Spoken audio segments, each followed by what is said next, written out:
This episode of HOBI is sponsored by Jeff. Save 25% with promo code HOBIPOD.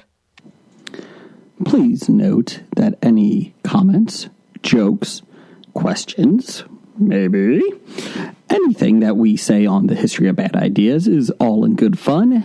And remember, we insult everybody.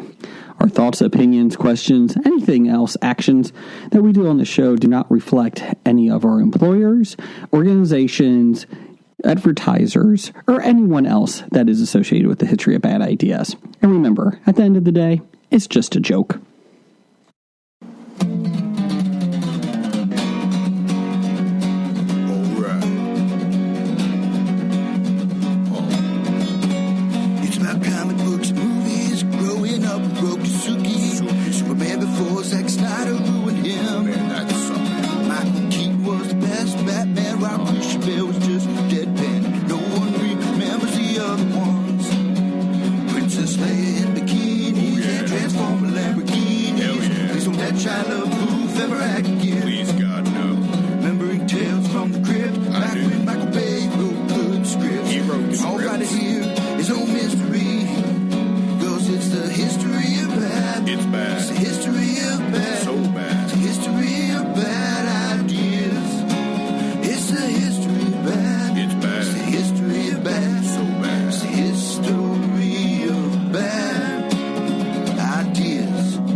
Welcome to the History of Bad Ideas, episode number 529. 529. I'm Jason. I'm Jeff. I'm Jim. I'm Brian. Blake is not here. He's down to 500 for the year. Drops his average down to 500. Yep. So it's all right, though. Was that 3 for 6? 3 for 6. 3 for 6. But I feel good. Like he's going to stay at 500 for the year. I'm what, 506? 5 for 6, yeah.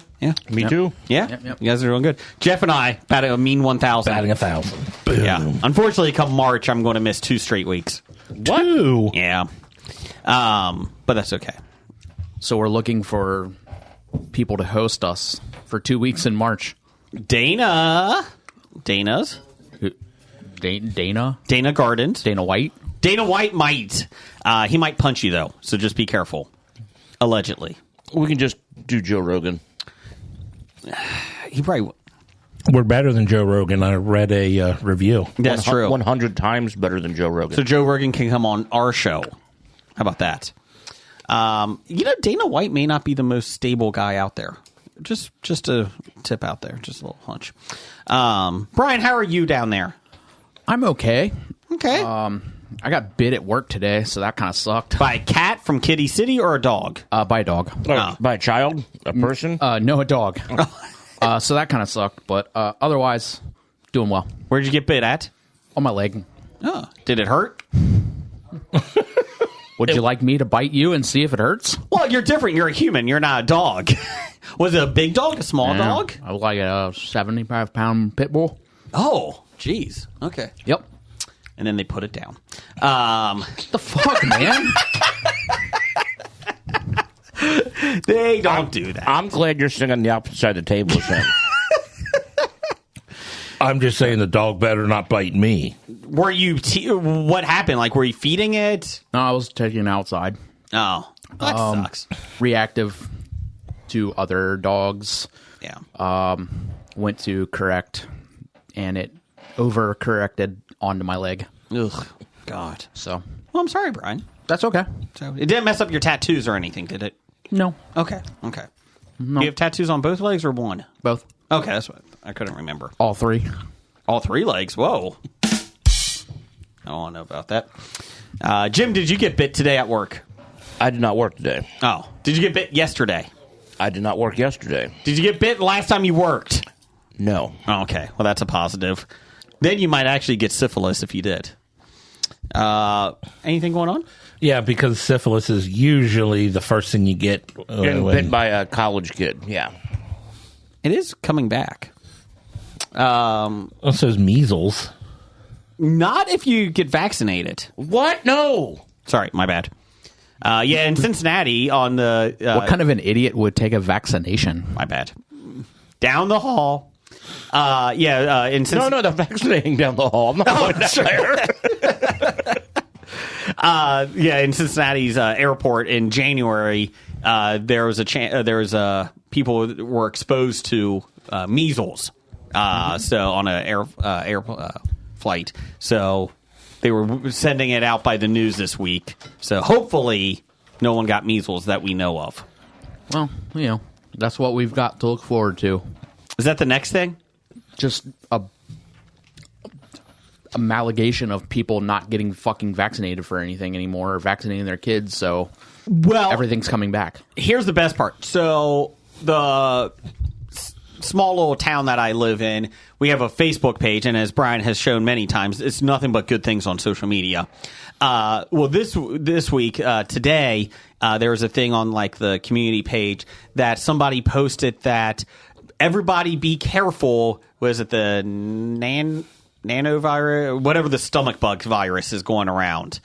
I forget what it's called, rhinovirus, whatever. And she posted on there that be careful. Fairfield local schools, which is up north from us, has 29 kids sick today alone in one class because they all have the stomach bug. But it's not treatable, and it makes you feel like death. And one person goes, way to really get people in fear of a stomach bug that goes around every time this year. And she's like, well, I've been throwing up, and it's been coming out the other end. I'm like, why are we posting this on social media? Norovirus. Thank you. So People need to know, Jason. I guess. But there's no cure, she said. It's a virus that explains itself. Thank you. I'm not wishing anybody gets sick, but why are you posting this as like the next epidemic is coming out, the next pandemic? Oh, no, we got stomach bugs. Calm down, people. Calm down. That's the problem with social media. People who have nothing or no one have a giant black hole to scream into and connect them with other single-brained people, organisms. It's coming out both ends, Brian. Single-brain-celled people. It's coming out both ends, Brian. Well, and was it the Kruger-Dunning effect? What's that? The effect where someone who has little knowledge in something overestimates how much they actually know about something. Oh. And kind of vice versa. But, it's like once you get some knowledge, you realize there's a lot more knowledge out there. But when you have next to no knowledge, you think you know everything. Oh, that explains a lot, actually. Yep. Yeah. So just be careful, guys. Like me, I know everything because I know that term. I agree. I know enough to know that I don't know anything. I know enough that there's a lot of dumb people out there. So I know enough that when an expert with the right credentials says it, I'll take their word for it over a hunch or something I heard someone say once. I wouldn't. If it's on the internet, it's true. That is true. Abraham Lincoln said that. Yep, I read it on the internet. Let's couple things here a couple rough things here before we get to the good parts of the show. First off, breath of silence for Carl Weathers. man, that's a tough one. And Toby Keith. Showman Cowboy. Carl Weathers. We'll get to him first. Go ahead, Brian. No, well, I mean, it's Chubbs. Yeah. Predator, Apollo, or he was in Predator, Rocky, and Billy, or Happy Gilmore. Yep. The range. Who was he in Rocky? He was Dragoff? That's not even a person. Because Mr. T played Clubber Lang. Was he Mickey? Was he Paulie? Oh, Paulie. He was the robot. He played the robot in Rocky 3. Paulie passed away too, right? Yeah. Burt Young did pass away. Do know that his best role was Arrested Development. When he played Carl Weathers. Yep. There was, I didn't read it, but there was an article going around about him on Arrested Development, and I guess that not that he made up a lot of this stuff, like he really enjoyed that as one of his favorite roles. And so I was like, oh, and there was a nice little article about You can definitely tell he embraced that he was, playing a bad version of himself, and he ran with it. He was awesome in Predator. Yeah, I mean, As awesome as you can be in Predator. Predator was good. Predator 2 was not good. And then... Yeah, I mean... I think we can give one final ding, ding. Is that a Rocky reference? It is. Oh, okay. And then Toby Keith passed away last night after battling stomach cancer for 3 years, I think, is what they said. Mm-hmm. Yep. That's a rough one. 62 years old. Toby Keith should have been a cowboy, was quite possibly one of my favorite songs growing up, especially as a teenager. Sorry. Like it. Love that song. There's not a single Toby Keith song that I think is worthwhile. Doesn't mean that you can't be respectful. No, He had talent, Jeff. Well, I don't know if I'll go that far, but I will say I don't wish what he had to go through on anyone. Wow. I really don't think any of his singing or songwriting is good. Oh, gee. I was not a fan of Red Solo Cup. No. Nah, I agree That's the with you. best he's ever did, too. A lot of his early 90s stuff was tolerable, but as a musician, I did not like him, but he had a massive effect, but he did a lot for the military. Yes. And had a huge presence with them and did a lot for the military. So I do respect that, using his position to do that. I really like Toby Keith. I will say that. So, well, if Jason likes it, I make one comment today about you. Jeez. Or one comment at least every week. Do not. And then So, Brian, how's that Frank Grillo doing? oh man, I didn't say anything about Frank Grillo today. I know, but you've done it so many times to him in the past. No. But you haven't? I support Frankie Productions. But you haven't? No. what is that? Have you Because ever that's- listened to one of these episodes? I don't think you have proof.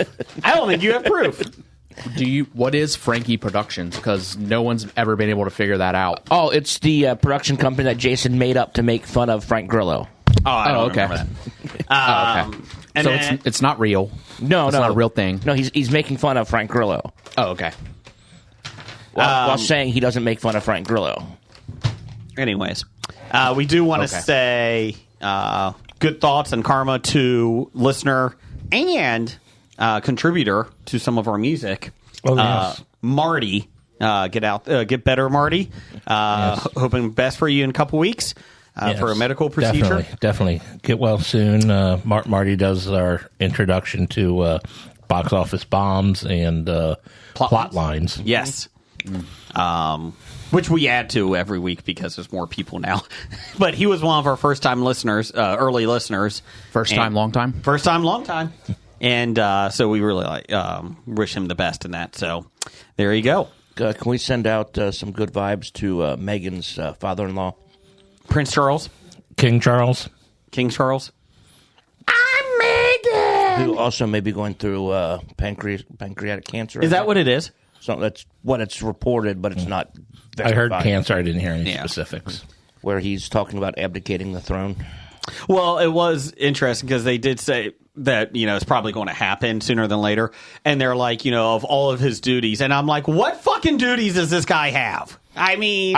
I just heard how he's a workaholic and he works a bunch and he's and he's stressed and everything. I'm like...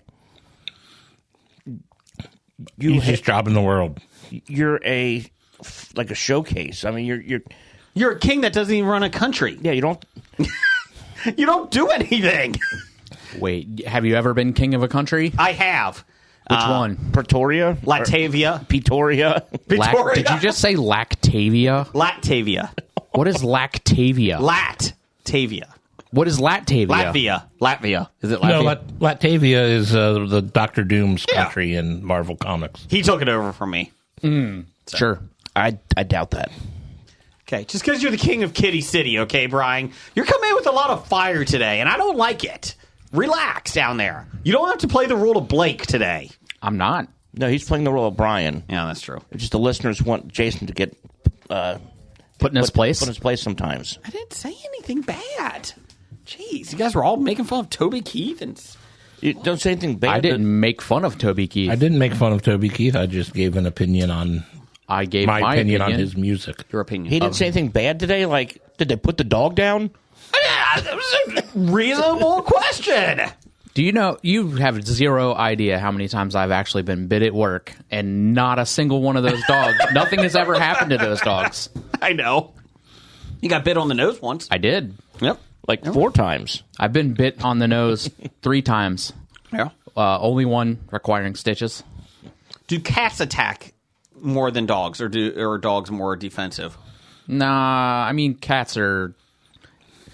Or just it doesn't hurt as much? I mean, it's not as big it hurts. but not as a big of an impact, I guess, since they have claws. Yeah, I mean, it's mostly, honestly, like, it's when dogs don't really, like, bite. Mm-hmm. It's like a, you know, it's not like an aggressive thing, for the most part. Cats it's always defensive, and, you know, they're cats and Ill-tempered. they're assholes. Yeah. You know, when dogs bite, usually it's in playing. Yes. Because their mouth is how they do all their things.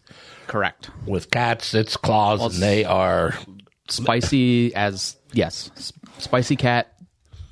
Do you feel, and I'm being serious here, do you feel declawing cats is inhumane? 1,000%. Gotcha. Is that the animal job that you have? Like in the animal industry, is that pretty much general consensus? That is and that is something that that I have not recent, but within like the last 8 to 10 years, I learned, because I grew up where that's what you did. It was all of my family. They had cats. They front declawed, back kept in case they got out so they could defend themselves. And that was just what you did. As I became an adult and wanted to adopt a cat and got flat out told, we will not adopt an animal to you for you to torture it. And I was like, what are you talking about? I'm just trying to help you have an animal that needs a home. I'm trying to give it a home. Mm-hmm. And they're like, no, like they refused. And like one specific rescue, like literally made me feel like the biggest piece of shit. Because you didn't know declawing. Because I didn't know. Yeah. Like, and they didn't like educate me. They didn't bother like, to take the time to explain it. They just said, insulted and... Yeah, on the application, the return I got back says, at this time, we will not be moving forward with your application because we will not adopt out an animal of ours to be tortured. Jeez. Not explaining as to what they even fucking meant by that? In regards to my response in the question was, do you plan on having declawing the cat? Yeah. And I mean, what do they do with that? Do they literally just pull the claws out? So it's basically the equivalent of cutting a human finger off at the first knuckle. And it's not necessarily a short term, it's a long term thing. As they get older, it causes a lot of pain in their paws. Really? Yeah, because I mean, you're literally cutting a quarter of their finger off. That's interesting. But yeah. So I've never had cats, so yeah, I mean, like I said, I grew up with them, and that was always just what you did, and the world changed, and I didn't realize that, and I found out the hard way. Okay. But now, I mean, one of our cats, because like our first 2 cats, front declawed, back, then, and then like we adopted our newest cat a year and a half ago, and she still has her claws, and it's not a... I was going to say, is it a big issue? I mean, you just give her some... Give them stuff to scratch on. Yeah. Like, I mean, she's got a couple scratching posts and some, some stuff, and she's good. Like, she doesn't... Look at us being an educational podcast. Yeah. It's better than just telling people that you're a piece of shit because you declawed your cat. Yeah. Yeah. I mean... educating in that situation is the best way to go, not insulting or... For an organization whose job it is to find good homes for animals, that is not the correct way to try to get a animal into a new home. Yeah. That is, in my opinion, like I don't know. What they should have done was said, we have some concerns with this and this. Why would you do this? Are you aware of? And then, instead of saying you monster, this is why this is the don't do this. This is why it's frowned upon. Something along those lines, rather than assuming that I was going to pay them $100 to torture a cat. Like, fuck off. And the simple fact of the matter is, if you knew that it wasn't good and they frowned upon it, and you were going to do it, you would have lied about it. Correct. And I also, you were saying you were going to do it. It's like, okay, this is somebody who needs education, not this is someone who needs to be derided. Did you guys grow up with cats? Nope. Did you have any animals? Until Jim came along, we had a puppy for 6 months. And then the puppy got taken away because Jim came along. Gotcha. Oh, They upgraded. did they? I like to believe so. What does Jeff think? They hate me. Oh, They resent me for losing the dog. Not really. not really. The dog was not real well tempered. It was actually a wolf, wasn't it? No, it was a good dog, but I mean, we were kids, and Mom being the one that had to take care of it when she was having a difficult pregnancy with Jim, it's like the dog can't be taken care of properly. The difficulty never stopped with the pregnancy, did it? Nope. No. Sorry, Jim. Not at all. No, it's okay. Okay, so there you go. There's our educational part of the podcast. Stick with us. We'll talk about Alaska later. No, we won't. No, we won't. no, we will not. So, on brighter news, the Super Cincy Expo is coming April 5th through the 7th at the Sharonville Convention Center. Come on up, listen to me and Jim and Brad do some video game announcing. And we'll also be talking to the voice of Bowser. Why are you There's crinkling one or the two paper? in there. What's going on? You specifically bought me my own package of black and white cookies. I have not had any of those since we left. I had 2 today Yeah, when see? they came in, but I had 0 out of that pack. I had 3 last week. Blake had 17. There are 2 remaining. Blake had 17. So I got a bone to pick with your kids. he's out in the green room. We need to get that lockable cabinet. We do. Just saying, don't say you're going to buy something for me. I didn't do it. Anyways, you know what you should buy? Tickets to the Super Cincy Expo. oh, I was going to guess the Oreo Space Dunk cookies. We do have that come up too. The voice of Bowser and the voice of Peach will also be at the Super Cincy Expo, April 5th. The voice of Toad. She is the voice of Toad as well. So, and we've got the voice of Dragon Lair's main guy. Dirk the Daring. That's right. So I can now ask him. This is the most annoying game ever, right? I can never figure it out. I don't think it's annoying. It was just too difficult to pay 50 cents for. Yeah, you had like one shot at timing the thing, and if you missed, boom, you're Game over. You lost your 50 cents. You played for 8 seconds. Yeah. Thanks, everyone. So. At least the other games you can run back and forth for a little bit and then die. This one, it was just like, oh, the light. Oh, that game's over. I could have played Tetris for like 149 levels with the same 50 cents. He was shot 9 times. Let's see here. We had a Twitter poll of the week. It was actually on Twitter this week, or X, or whatever it's called. Oh yeah, I didn't care about this one. Yeah, I ignored it. What match did you want at WrestleMania? Cody versus Rollins versus The Rock versus Roman Reigns. Cody versus Reigns. The Rock versus Roman Reigns. Or Cody versus Rock versus Reigns. This is actually updated now. In last place, the 4-way between all of them at 8%. Third place, Cody versus The Rock versus Reigns, or a triple threat match. And the other two, Cody versus Roman Reigns and The Rock versus Roman Reigns, both had 40% each at the last second. So, big controversy. The Rock came back. He's challenging Roman Reigns. So the question I have is, does every match have to be Reigns? Because Yes. he's in every choice. He has the belt. Well, he can lose the belt before then. He's had it for 3.5 years. He's And not losing it at any point other than WrestleMania. yeah. If he ever loses it. I don't even know if he loses it at this WrestleMania. He can leave it in the back of the limo. And Chris Jericho did that with the AEW championship. He lost that. There's an Apple AirTag on it. Jim has it. Jim just shows up one day at the HOBI podcast. Yep, I'm heavyweight champ again. Come get me, Roman. So that's the big controversy, is that they've been building for Cody to get his revenge on Roman Reigns for a year, and then basically CM Punk got injured, so that blew up the the Seth Rollins CM Punk fight. So now they're like, oh, we don't really have one, and then The Rock's like, hey, I'll come back because it's a huge WrestleMania. Philadelphia almost sold out. Ratings are going through the roof now before The Rock came back. So now, And they're getting rid of Vince. yeah, yes, That has a lot to do. The Rock is trying to help him ease in the.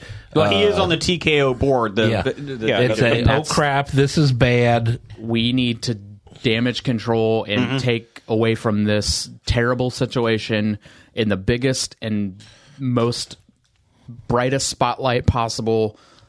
And this is the way that we're going to do it. It is pretty smart, though, because whether they tried it or not, everyone started booing The Rock because they don't want him in it. They wanted Cody. Yeah. And what is genius in that aspect of it, now they're turning it around. Like, now people are like, oh, we want Cody, and all that. And so they're doing a Cody movement, basically. He's going to be the biggest hero out of all this. And whether WWE tried it or not, they're now back their ass into it, basically. So good for them. And I'm not even a huge Cody fan, but Let's see if WWE away from Vince is willing to pivot when the crowd is enjoying, instead of holding your ground saying, well, I want it to be this way. I think Triple H has a little bit better take on things. Raw is 3 hours long, which is tough to watch, and I don't watch all of it because it's tough for 3 hours every Monday. But it's really good. Like, he's done pretty well with the storylines and that. So I applaud him. Like, it's not the whims of a 77-year-old, narcissistic piece of shit. Maybe we should let him run for president. Triple H or Vince? No, he already is. Vince. Oh. What different one? Sorry. Same difference. Basically. I mean, they're friends. Down the hall. Down the hall. I mean, they're yeah, piece so of shit. yeah, absolutely. Everyone in government's a piece of shit. Yeah, some of the stuff coming out this week too, where I guess a lot of the NDAs that he made people sign Yes. aren't going to be valid. Yes.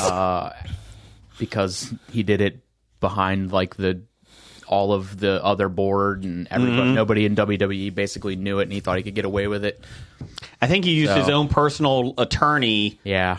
But he used it as like a signal, like WWE's doing this, but it really is just his personal attorney. Yeah. Which did not do well in the courts, they said. So I think after the first shoe dropped, everybody kind of was like, oh, okay. Yeah, well, the best is that he also screwed up on some of the NDAs because he stopped paying.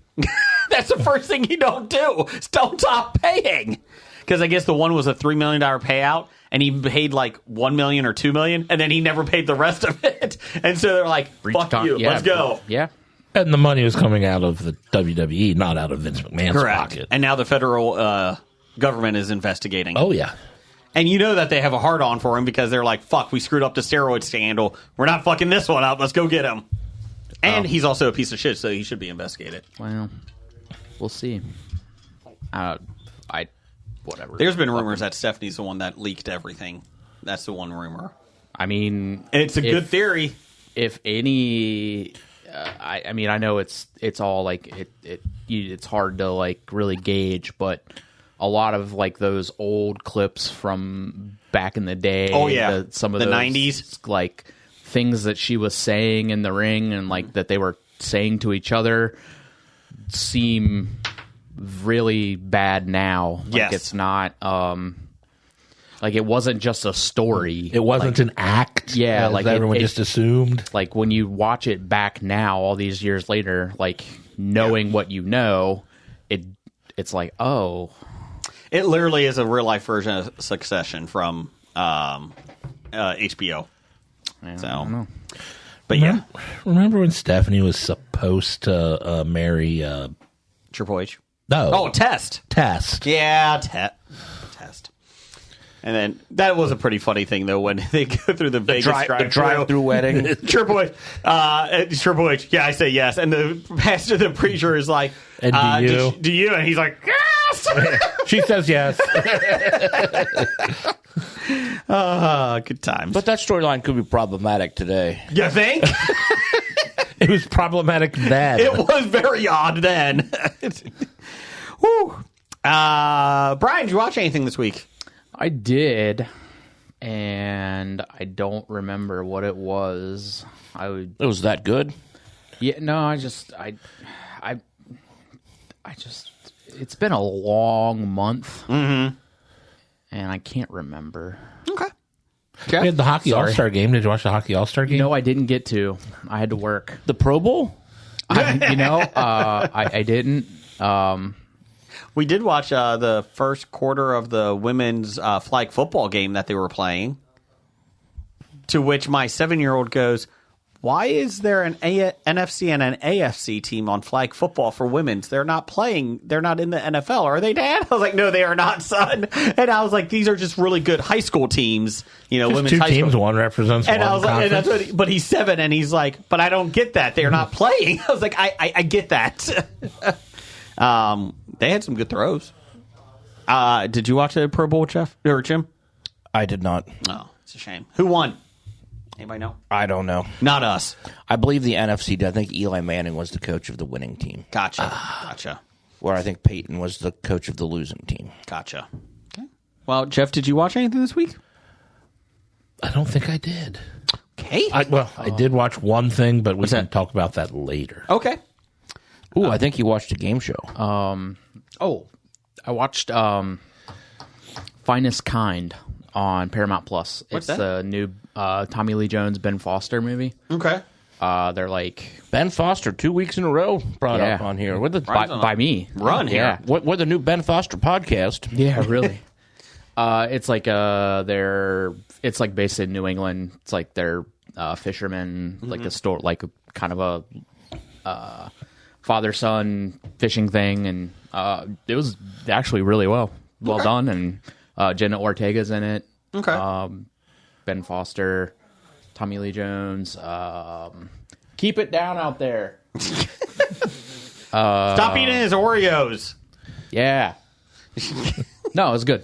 That's what I couldn't remember. He just got obliterated by a guy. Talking about my son playing Fortnite over there. Fortnite in the green room.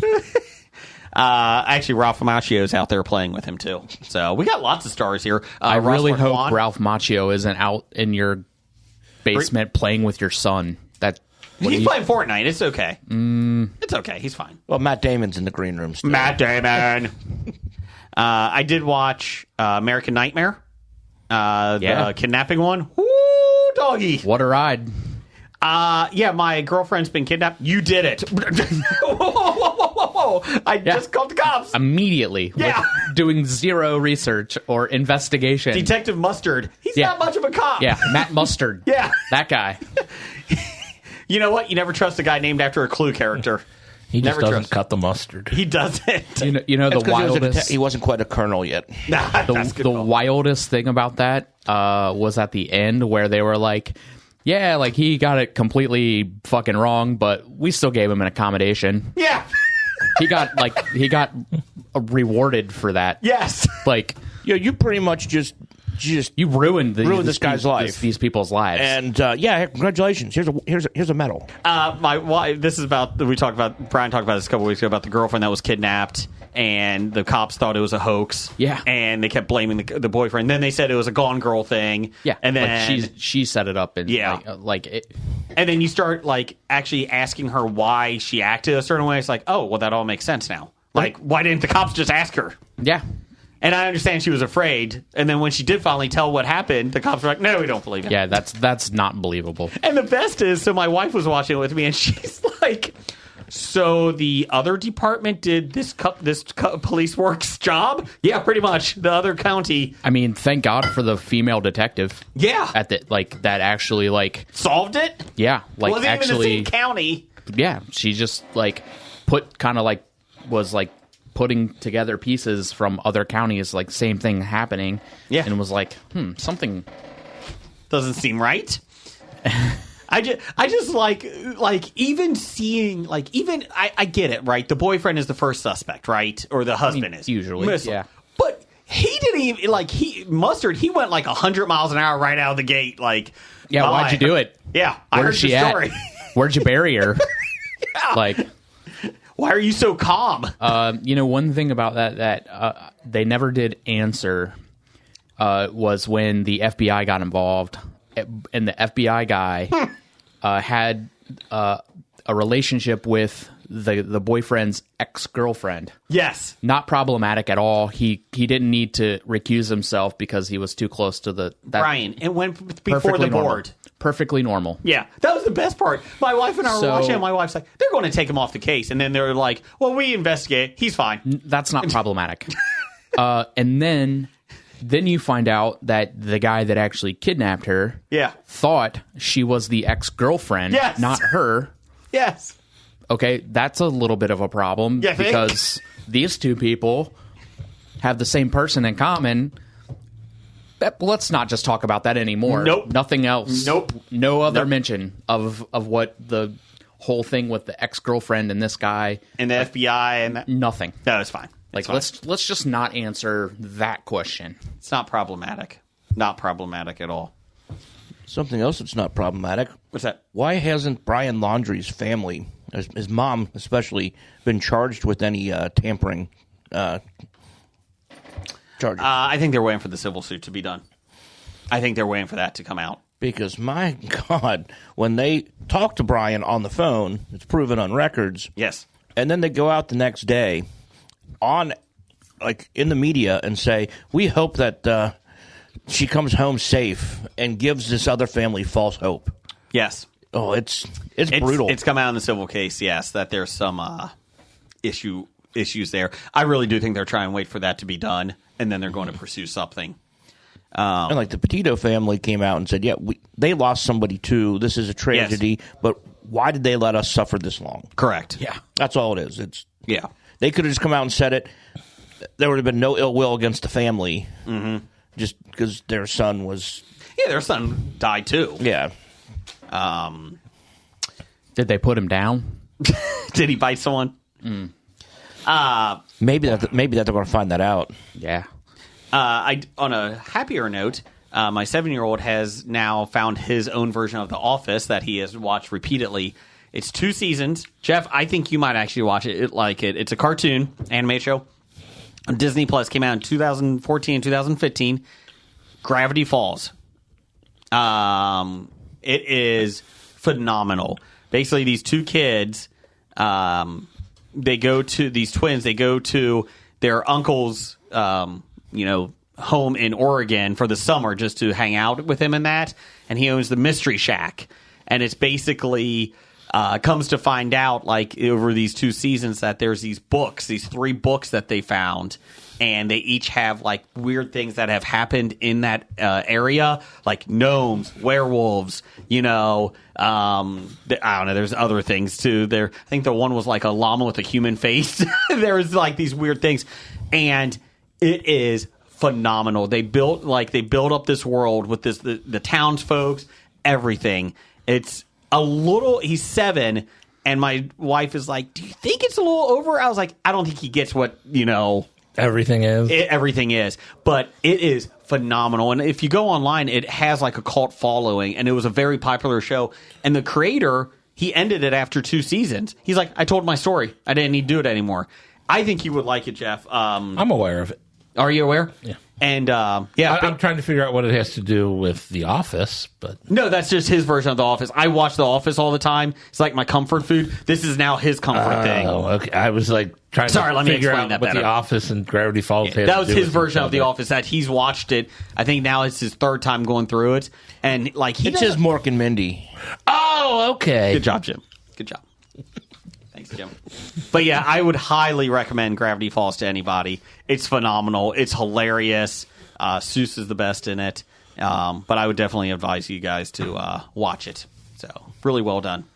So has a little D&D type to it with the characters, some of the creatures. TNT. Not TNT, not AC/DC. They do make an appearance. D&D. There you go. That's probably why Blake's not here is because he hosted a D&D game this weekend and he's all tuckered out. Aw, first one in a month. A little over a month. Yeah. He's tired. January was a rough month for us getting together for that. Gotcha. Jim, did you watch anything recently? No. Okay. We did watch Wish as a family, the cartoon, the animated film from Disney. What do you think of that? It's fine. It wasn't great, but it wasn't bad. What did you think of the artistic style? I was fine with it. I didn't think You didn't pay attention to it, really? it didn't really affect me much. Yeah. Is there people complaining about it? No, I mean, it just, to me, people are talking about it, but it looked different enough to me that I'm like, yes, do something different. Yeah. And that's what I liked, but... And maybe we have to go back and watch it again. We actually bought it because it was cheaper than going to the movies. As a family of 5, so my daughter liked it. I don't think it's one of those that like, oh my gosh, we have to go out and watch it again and again. Good thing you bought it. But shut it. Still cheaper though than going to the movies with all 5 of us. Oh yeah, or you can just rent it. It wasn't available for rent. Only buy? Yeah. It was much better than Cats. I'm going to see it again and again. Was it the butthole version or non-butthole version? Of Cats or Wish? I don't Cats. think okay. Or Wish, either one. I don't think Wish has a version of that. I hope There were no buttholes in Wish? No. Did they wish for buttholes? Disney has a lot of buttholes in their films, but not this one. The computer that wore sneakers, lots of butthole. Brian, would you like to do some listener feedback down there? I would love to, Jason. Thank you for asking me and providing me an opportunity to do so. Brian, you're always a pleasure. You guys know what that means? That's a pretty good paper crumple right That's there. actually probably one of the better ones I've ever done. That's true. And now I can't read my outline. It's so crumpled. Listener feedback sponsored by Hello Jeff. Promo code HOBI. Pod. Yes. We changed it. It's just HOBI. Just HOBI now. Yeah, 2024 we changed it to HOBI. Gotcha. If you use HOBI Pod, you get charged an extra 20%. Yes, we add 20%. It was a rough year. Yeah. The grapes kept turning into raisins. We meant to send raisins. I don't know what you're complaining about. Does anybody make pickled versions of cucumbers these days? Oh my God. Please explain this. There was a video online that the dad bod veteran watches clips online and just makes fun of these people. And there's a woman who's eating baby cucumbers, and she goes, "I don't know why they don't make pickled version of cucumbers." Yeah. They pickle every other vegetable, but they don't make pickled cucumbers. And then the dad bod veteran is just staring into the camera, just shaking his head. He just had no words for that one. If only. She should talk to Corey. Corey does make some great pickles. No, I'm thinking she wasn't serious, right? She couldn't have been. I mean, she's just saying that just to get a rise or something. I think you overestimate the smartness of this world. Well, that's the problem. Is these days you never know. No, you don't. Yeah, you have to assume that it's for content. Yeah. Anymore. You hope. It's I hope this is satire. Right. Maybe? What's in the box this week, Jeff? What's in the box? We got ginger this week. Ginger ale, ginger snaps, gingerbread, a lot of ginger, just pure ginger that you can root. Oh, ginger root. Yeah, that's expensive.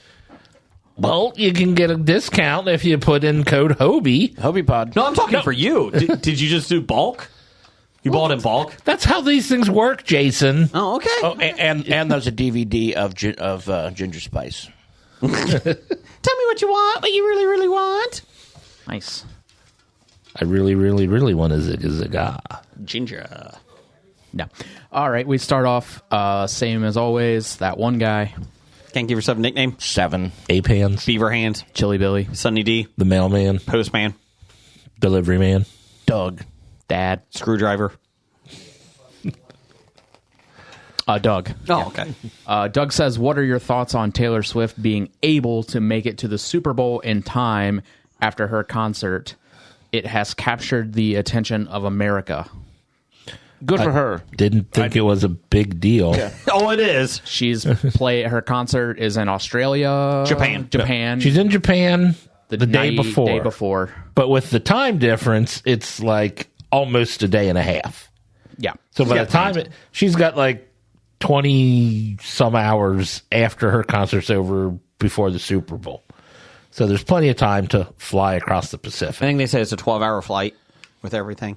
So she'll theoretically have 8 hours to spare. I'm sure she's flying commercial too, right? Yeah, yes. I'm sure she's Do flying you think she can commercial. afford a private jet? I'm not sure. Or 1,000?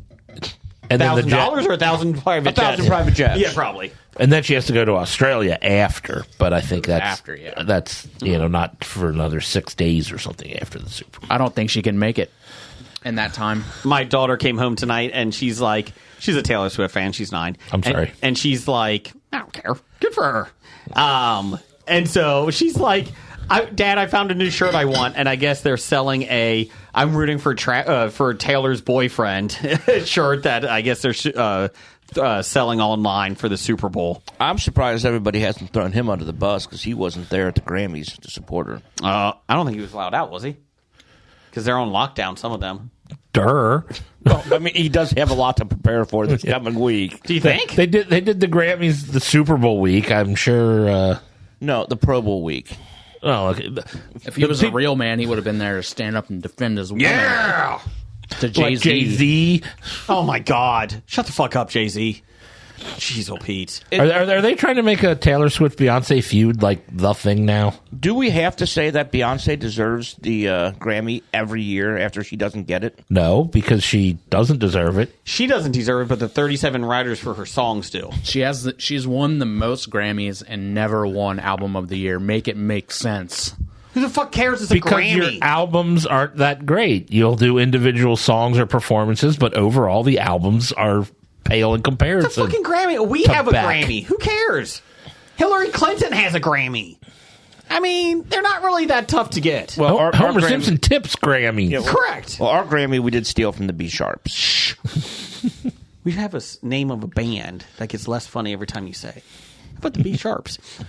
Baby Yeah, on board. There you go, Doug. I hope that answered your question. Hopefully that. I mean, thank you for bringing this to the attention of HOBI. Yes. Since Because Taylor Swift is not in the public eye enough. no, not enough. I don't dislike her. I don't either. I dislike the people that keep shoving her down my throat. Correct. Like if she wants to have like her fans love her and she puts on a great show for them, I'm more than happy for them. Correct. I mean, that's pretty impressive. A 3.5 hour long concert. I will admit I don't understand spending hours to stand in line to be able to buy a T-shirt 2 days before the concert. That's just stupid. But it has Cincinnati on it. That's just stupid. Yeah, I'll never understand that either. But then again, I'm not going to fault Taylor Swift for exploiting the people and getting their money for it. No. Go Taylor. Next, we have from Ripley50 at I Was Ripley. What is your favorite Super Bowl commercial that you can remember? I think I'm going to go with the one that Doug just shared with us on Twitter this week. The Paramount? The Paramount one. There's a new Paramount Plus one with Patrick Stewart. Patrick Stewart. Tua. Arnold. From Hey Arnold. Drew Barrymore. Yes. Creed. Creed. Who else is standing around? Peppa Pig. If you haven't seen it, go to our Twitter page. We put it on there. It is phenomenal. Basically, Tua won't throw a football-shaped kid up the mountain to escape. So Patrick Stewart tries to do it with Arnold's Hey Arnold, because his face is or his head's like a football, and he does not make it. I just like that. I threw him higher. And then who was? Oh, was it Keenan? Oh, when you said Creed, I thought you meant Creed Bratton. No. That would have been good too. I don't think The Office is on Paramount. He threw him higher. I'm gonna make it. He threw. Is it the whole band or just Scott Stapp? It's two people. Staff and one other person. Stapp, whatever. And Tremonti? Sure. But yeah, that is a good one. One of the ones that came up that I thought of immediately when I saw this question was the cat herding one. Remember back in the late 90s, early 2000s? I remember the cat herding one. Yeah, it was about for some computer site, website or something like that. Yeah. And I don't even know what it was for, but there was a guy trying to rustle cats up like in the old It was days. talking about these. It's as easy as herding cats. So let us do it for you. It was type probably thing. GoDaddy. Might have been. It might have been. But that was one of my favorites. The Cowboys trying to herd the cats. Puppy Monkey Baby. Puppy, that was creepy. So creepy. Is that the Mountain Dew? Yeah. Yeah, that was creepy. That was creepy. Doobie-doobie-doo. Was Beware the Penguin a Super Bowl commercial? They had one of them. Bud Bowl was also one of my favorites. Growing up as a kid. The Budweiser Frogs originally a Super Bowl commercial? Yes, they were. Those were good. They just got bad quickly. Yeah. But the first couple. So was the wassa. That was that wasn't good to begin with. It really jumped the shark when the Dudley Boys were doing it in wrestling. That was I thought they did it first. I don't know. Brian, any down there? I'll just say a Doritos commercial. Yeah, I was going to say Doritos made some good ones. Like the I like when 2 they or 3 years ago did the contests and let fans submit. Yeah, that's good.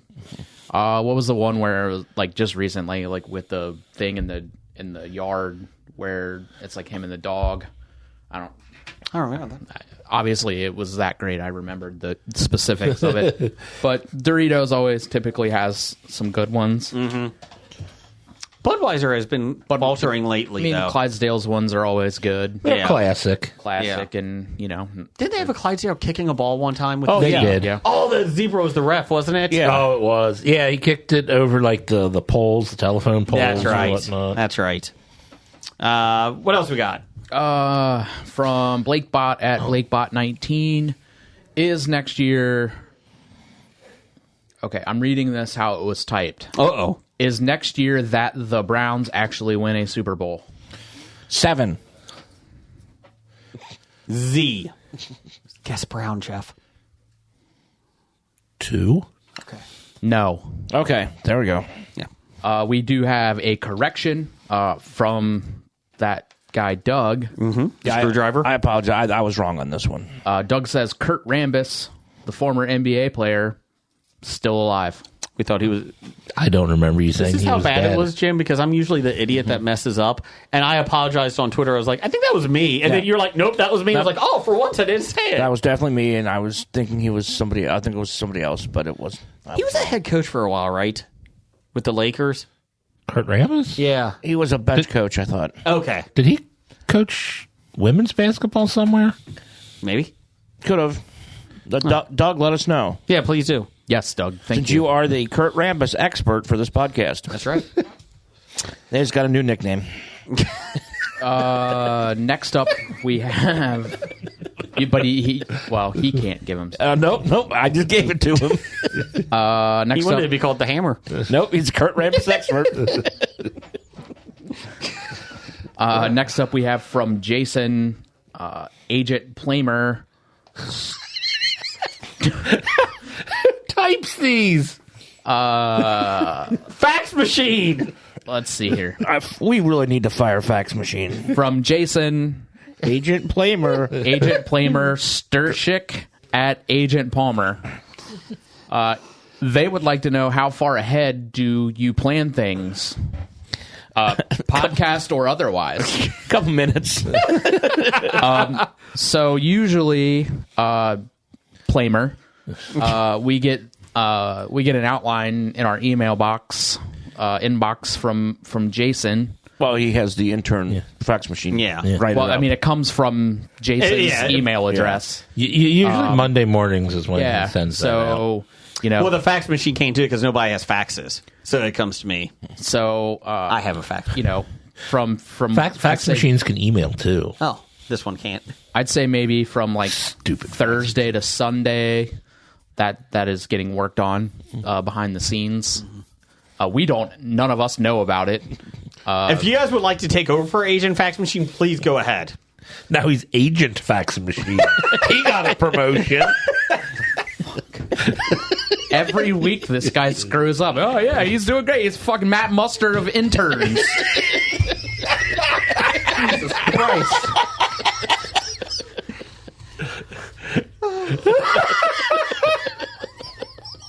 He just got an award, too. Don't worry about it. Jesus. Good job, Agent Fax Machine. Otherwise, I mean, it just really depends on what it is that I'm looking to do with my days. Work kind of fills in, and I just, see where I'm at after that. Well, we do have an extensive list of bad ideas that we wrote 10 years ago. Yes. That we're still going through. Yes. Yes. Number one will be... We abridge it all the time, too. Yes. Yes. They just push the other ones down. Yes. It is a never-ending work in progress. There's been seven bad ideas. Number 7 bad ideas. It's a tapestry, if you will. And I will. I do like that. What else we got? So there you go. Jason Plamer Sturshik. Hopefully that helps describe how we plan things. What about otherwise? I said otherwise, like if on a day-to-day, like I just kind of... Well, it's a podcast or otherwise. Do you plan other things in your life better or worse than we plan My the wife podcast? does. My wife does. I'm not a planner. We make our sister do that. Yeah, I mean... I don't... Oh, go ahead, Brian. We don't really plan a lot out. Like, we, just... Yeah. No. Like when you go on vacation, do you say, "Oh, we're going on vacation and we're going to go here this day and do this day and do that day," or do you play it by ear? So this past October when we went to New England, we did plan that out kind of day by day, only because like we were going to 4 places, so like we kind of had the beginning part of it planned out, like Boston, Salem, Portland, and then Bar Harbor. Once we got there, it was just like, we're here to see it, what and do. Like, we didn't have anything planned in Bar Harbor. Gotcha. So we did plan a certain amount of it. We plan game nights really far in advance. And then change them as soon as... It's not even that. It's usually like 3 hours before. Hey, you guys want to do game night? Sure. Hey, thanks for never inviting me to one of those. You're always invited. Yeah, you kind of have to extend the offer when we decide to do one, though. Oh, I gotta send it out to him. Just saying you're always invited, I mean, but it doesn't matter if you don't know when it is. You never open the door when we show up. I would, but the dogs would bark at him. On My dogs love you now. Well, Cora does. Yeah. But you would, if it's on a podcast night or a planned game night, you say we're welcome anytime, but you never open the door. My wife would. My wife's very friendly. But then you'd be yelling, "Don't let him in!" I'll be honest. Actually, I would just be sitting on the couch watching TV and be like, "Whatever you guys want, I don't care. I'm not entertaining." I don't care. Just go ahead. How would that be any different than any other day? Pretty much. Or any other Tuesday? Yeah. You're not entertaining. There was one time when a bunch of us showed up to your house, and you wouldn't let us in, and you made us sit in the backyard. So then we went and we grabbed a bunch of food and grilled out on your grill. To be fair, I was like 21. May or may not have had a girl inside. Anyways, moving on. I don't know when the gimp climbed up on the roof and was looking through the Moving on. Moving on. What So else there got? you go, Agent Palmer. Hope that answered your question. What about that, Professor Number 1? Wrapping this up, Professor Number 1 at Dr. Number 1. Out shopping this week and came across a secondhand adult merchandise store. What other stores would be a bad idea for secondhand items? I think we have something new to add to the bad idea of the week. secondhand groceries. Secondhand prophylactics. Well, I think that's what you would get at this Not adult, necessarily. the adult merchandise store. Because either these groceries are I'm stuff assuming that, that's what they meant was like Okay. sex toys and stuff. I don't know. I mean, it could be clothing for adults. I don't know, but I assumed saying an adult merchandise. Okay. Secondhand handkerchiefs. They can be washed. Oh, no. Well, so can sex toys. yeah, they're machine washable. Dishwasher safe. Now, if it said secondhand Kleenex, those can't be washed. No. Secondhand toilet paper? Well, it depends. You just take the one ply out. I got a question. Oh, God. Soap. Uh-huh. It's soap, Uh-huh. so it can't be dirty. Yeah. But then you think about where other people might have put that bar of soap. Yeah. Yeah. But you rinse it off. So that's enough? Because it's soap? Well, I'm not doing it, but yeah, you can probably sell it. What other secondhand stuff? I did the grocery because you're either getting food that people like let expire and just gave to you, or sold Or vomited. back, or baby birded. Dollar General's made $1 billion industry out of it, so it's okay. I don't know. Secondhand depends. Oh, God. Secondhand diapers. Diapers. But they do make cloth diaper services where you... No. Oh, God, no. No, I can't. Secondhand Mad Libs. It just ruined it. Oh, yeah, there you go. Oh, everything's been filled out already. Aw. Yeah, I guess secondhand crossword puzzle books would not be good. Well, any of those. Second-hand chewing tobacco. Oh, I was about to say secondhand smoke. Yeah, that's not great either. That hasn't been proven. It's a terrible store. Hey, here's my Mountain Dew bottle full of dip spit. Damn it, Lou. Oh, God. That's disgusting. Secondhand mortuary? Secondhand coffins. No, there you go. Just put another one in. Oh, secondhand coffins. That's a bad one. Secondhand massages? You get the massage from somebody who Just got the massage. Are you a professional massage? No, but I'm getting one.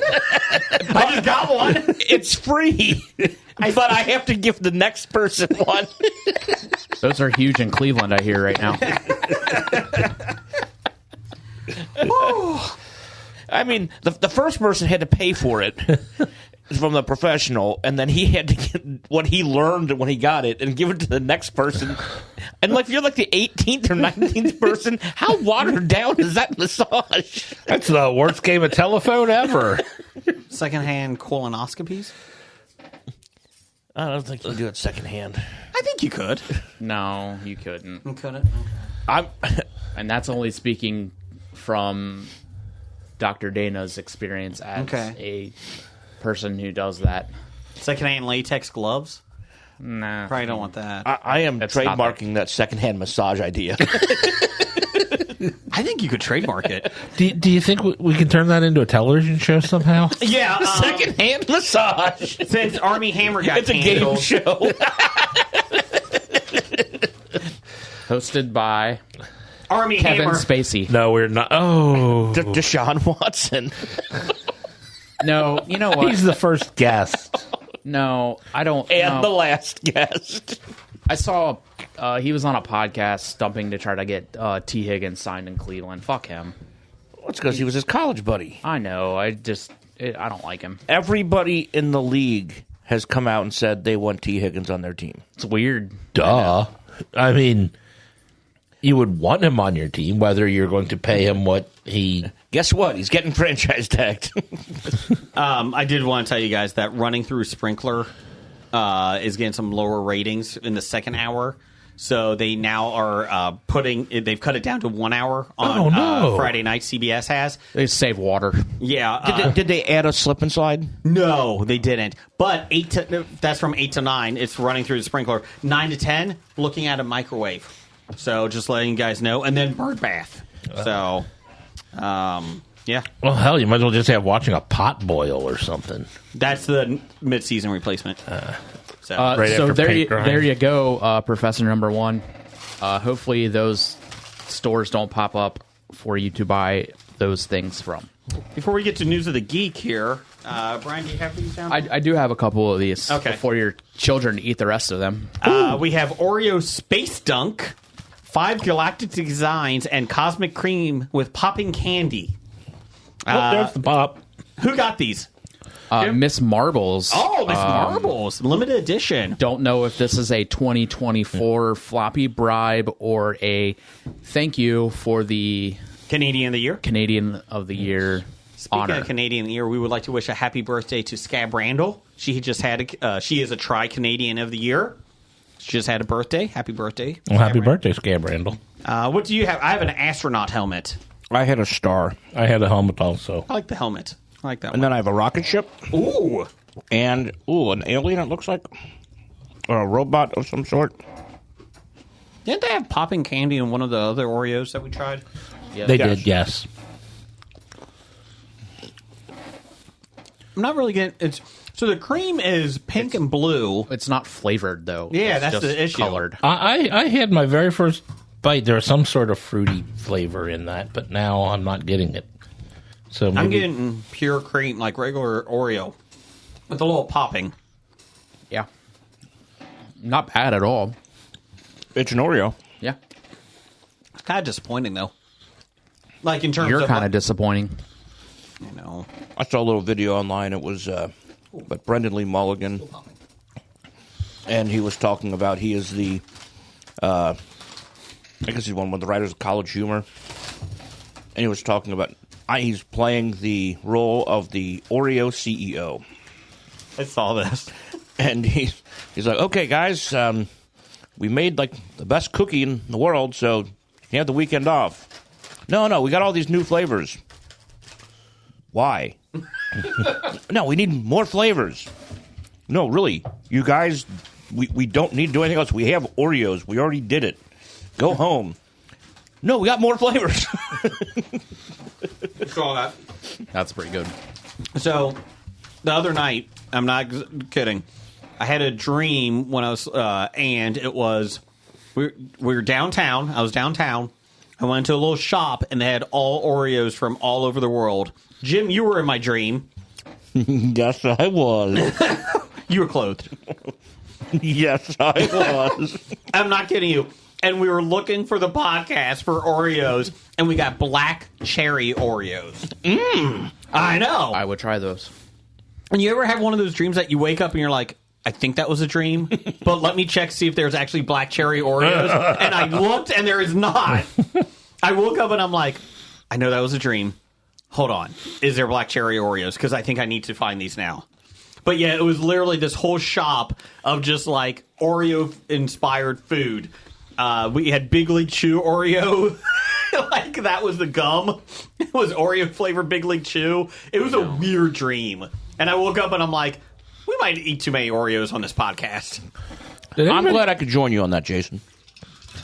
Anybody It was else funny that you ever were have the dream that you're driving a car that you've never had before, and you park it, and then when you wake up, you're like, "What did I ever do with that car?" And you're trying to remember. I've not. I've had that dream where it's like, did I just leave that car on the side of the road? And then it's like, did I ever own that car? Did you call the police afterwards? I think I left a car.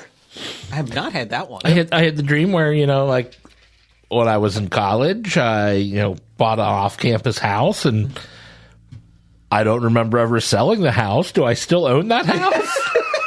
Yeah, I've had some. I did. It wasn't car, but more like the house or something like. What did I ever do with that? I have the one where I dream about going back to like an old job that I had. Oh, I get those all the time. And it's like I do nothing, but I still get paid. And I literally show up and they're like, "Hey, okay," like it was like the retail at the store. And they're like, "Hey, here's your department," and I am doing nothing with that department. at all. I'm just like going around, just doing other things, and like, man, maybe I should make the schedule for these guys, or maybe I should do. But it's like, I'm the worst employee ever here. I get dreams every once in a while of the retail store that we worked at, Jim and Jeff. And that I would be late or I forget a shift because I would be working at another job, and I always wake up like, oh my God, like, did I miss a shift? Like, wait a minute. Yeah, that's kind of the same. Yeah, where it's like, I think I had a dream where I had 2 different jobs. Yes. And then I wake up and I'm like, oh my God, I haven't been to either of those jobs in a year. And then I worry like, and then I'm going to get fired. I didn't work there. I'm going to get fired. I missed a shift. And then people have similar dreams over and over. I'm like, why do they keep rehiring me? Could you tell me what your employment I mean, I know I'm a good employee when I'm there, but I mean, I tend not to show up after a while.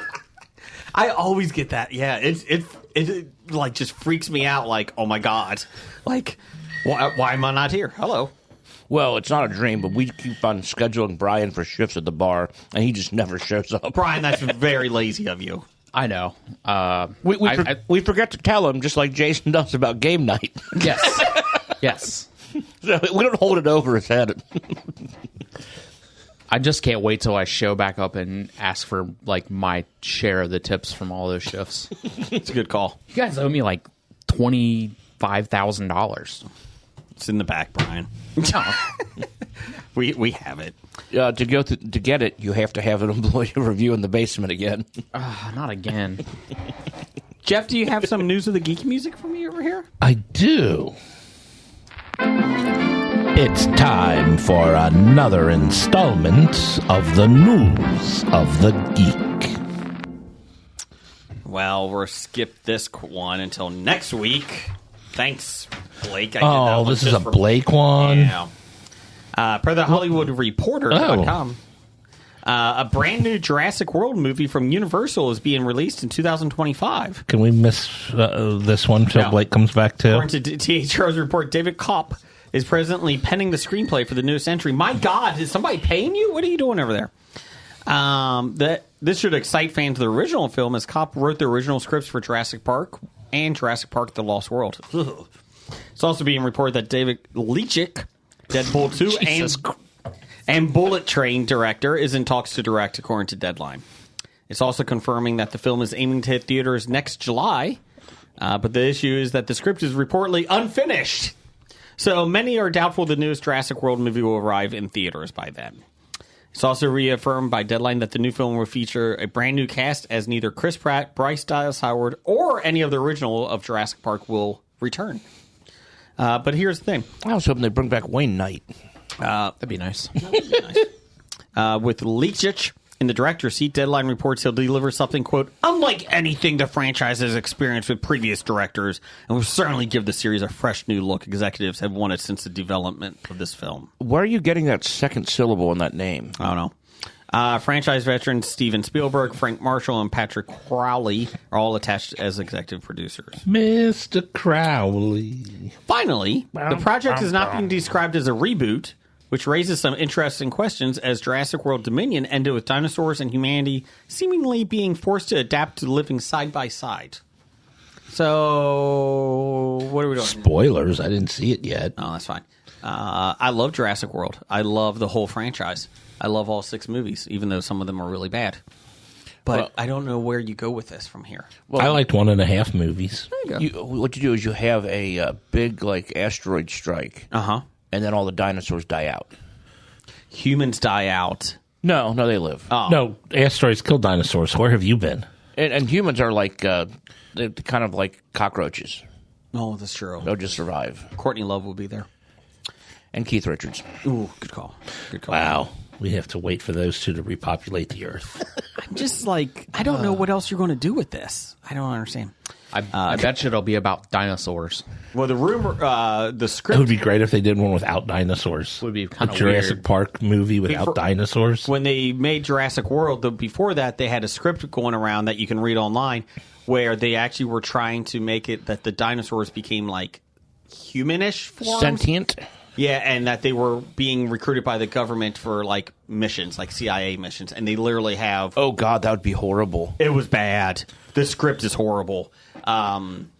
And they've never released the full script, just parts of it. But they've released the dinosaur designs, and they're like having pants on, have the Triceratops with the gun, and I'm like, what are we doing here? I'm about to say, I thought that was what Jurassic World was, where they were trying to turn the velociraptors into not with pants though. agents weapons, but yeah, this is much worse. I want to go back to something that Jeff said about repopulating the world with Keith Richards and Gordon Love. Imagine the inbreeding problems with that one. Would you notice? I mean, what could go wrong? I don't know. What's that documentary that came out a while back about West Virginia? The Wild Whites? The Wild Whites of West Virginia. Wild Whites of West Virginia? Jesus Camp? Oh, sorry. I think it would be somewhere along those lines. The Gimp was rather disappointed that movie had nothing to do with whitewater rafting. Or Jim Justice. Jim Justice! Who's supporting Jim Justice? Kane. That's right, Kane the wrestler. Or is it Glenn Jacobs? It's Glenn Jacobs. Through fire and brimstone, Jim Justice will be there for you. He is going to chokeslam his opponents. It can't be worse than Vince McMahon. Good campaign slogan. I'm not as bad as Vince McMahon. Look at this guy. I'm better than him. I'm going to give him a chair shot. I'm nowhere near as big of a scumbag as Vince McMahon. I'm not the worst. Oh, jeez. Per the comicbookmovie.com, though the current fourth season of HBO's... Oh, this was another... This was a Blake one, yeah. Damn it. Never mind. Forget it. We're done. Yeah. That was the news of the geek. Is there anything else that we have? No, we're No good. quickies or anything? Quickies. Wasn't there an article that Blake or that your brother sent us today? Oh, yeah. It wasn't my brother. Here, where you go? Let me get this here. This is good for your show. It's from Biggest Dickness at the Pop Culture Cafe. Here's a nice little story for the show. This is per Morbid Knowledge on Twitter. In 2014, 24-year-old Daniela Laveransky from Edinburgh had been having frequent nosebleeds for weeks. She thought the nosebleeds were from a burst blood vessel caused by a motorcycle she had been involved in. A motorcycle? She was Involved in a motorcycle. She was involved in a motorcycle. Sorry, I didn't have a chance to edit that story, guys. Sorry. But a couple of days later, while taking a shower, she began to feel something inside her nose move. As she got out of the shower to look in the mirror, she could see something sticking out of her nostril. After seeing this, she rushed to the hospital where doctors informed her that a 3-inch leech has been living inside her nostril, which they promptly removed. How do you not know a leech is in there? Because you thought you just had an auto accident, so... She believes she picked up the leech in Vietnam or Cambodia, but even when she felt it moving up and down her nostrils, she thought it was a blood clot. Oh. She said to BBC... No. If you think you have a blood clot in your nose, like in your face, Yeah. You should probably go to the a hospital. doctor. Yeah, go get that looked at. Go get that checked out. Any blood clot. Yeah. You think you might. Yeah. She told BBC Radio Scotland, quote, "Your initial reaction isn't to start thinking, oh, God, there's obviously a leech in my face." She said, obviously, my nasal passages would open up because of the steam and the heat in the water and would come out quite far, about as far as my lip. So I could kind of see it out of the corner of my eye, but still didn't think it was a worm because it just looked like a blood clot. Okay, now I'm very... She saw it several times Was she, before this. Did she have to, like... I don't know. Does she have some type of mental illness or mental disease? Or disability? Yes. Pauline6668 responded to this story.